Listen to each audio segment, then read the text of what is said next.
Esgoto a céu aberto, acúmulo de lixo, insetos e doenças. Em pleno século XXI, a situação ainda é vivida por algumas pessoas nas metrópoles. Nossa equipe visitou um bairro da capital mineira e discute a importância do saneamento básico na vida do cidadão. Confira.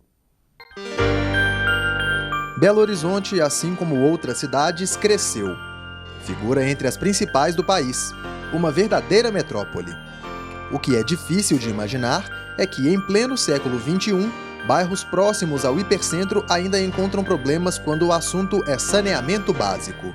Aqui é a rede de esgoto aí, constante aí dos vizinhos aí que joga tudo aqui, porque não tem saneamento básico pro lado de cima, aí não tem como subir, aí eles jogam todas aqui. E é barata, rato, tudo quanto é inseto aí tem nesse córrego aí.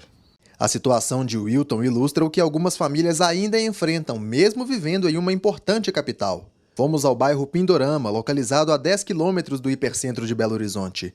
Rafael representa os moradores da região e nos conta que ali os problemas começaram no ano de 1975. Com a desativação do lixão do bairro Nova Granada, a prefeitura desapropriou 2 fazendas aqui na nossa região, no bairro, entre o bairro Califórnia e Pindorama, certo? E começou a depor o lixo, entendeu? A céu aberto. A Constituição diz que compete à União instituir diretrizes para o saneamento básico, o que é feito através de leis como a 11.445. Segundo o presidente da Comissão de Direito Urbanístico da Ordem dos Advogados, o problema se estende por todo o país. A gente sabe aqui, por dados da Fiocruz e do Instituto Trata Brasil, e mesmo outros dados de grandes veículos de comunicação aí, na internet, que 63% do lixo coletado no Brasil é disposto em lixões. Então, apenas 14% do lixo coletado que vai para aterros sanitários. 98% da população já conta com água tratada. Apenas 53% tem captação de esgoto. E apenas 40% do esgoto captado é que é tratado. Então, a quantidade de esgoto tratado é mínima também. A burocracia também é um complicador na tentativa de melhorar o ambiente urbano. De acordo com um estudo da Confederação Nacional da Indústria, um processo de saneamento que poderia ser concluído em 13 meses demora 22 meses para ser aprovado por conta do trâmite da papelada dentro do serviço público. De acordo com a desembargadora, a situação revela um desrespeito do direito à dignidade.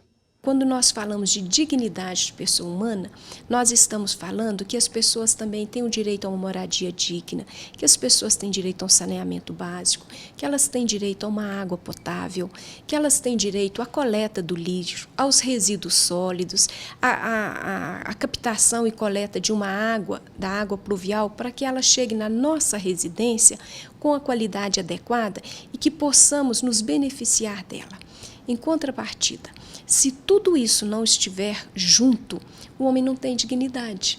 O assunto tem importância não só por conta das determinações legais, mas também por impactar na saúde pública e na economia de recursos.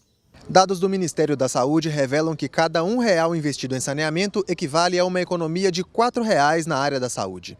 Sem saneamento, aumenta o índice de pessoas doentes que vão demandar mais atendimento médico. Sem contar que pessoas doentes faltam ao trabalho, o que impacta diretamente na produtividade do país.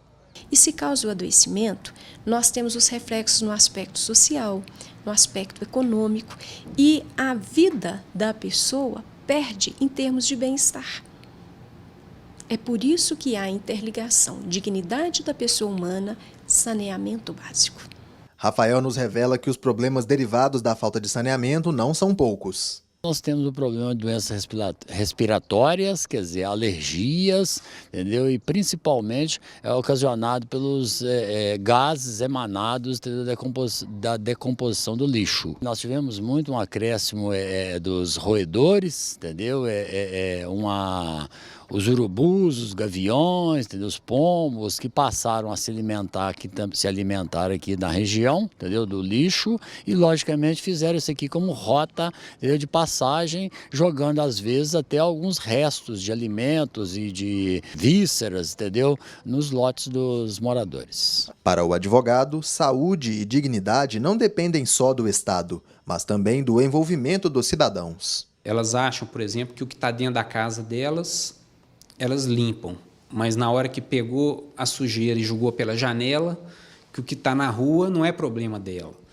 Então, essas pessoas que a gente tem que fazer entender que o problema é dela, que o que está na rua, o que jogou pela janela, vai contaminar lá, vai entupir as bocas de lobo na cidade, vai causar problema na captação da água da chuva, da água pluvial, pode gerar uma enchente, uma inundação ali na frente, e vai prejudicar todo o tratamento da água, do esgoto primeiro e depois da água, que vai voltar para ela consumir. Essa educação dos indivíduos pode ter reflexos importantes. Na medida que a população fosse bem educada sobre a questão do esgoto, do lixo, né, ela valorizasse isso se tornasse um valor, elas cobrariam dos entes públicos que executassem essas políticas, e aí sim, para se eleger, o político iria anunciar, olha, eu vou construir tantos quilômetros de rede de esgoto, olha, eu vou tratar 100% do esgoto,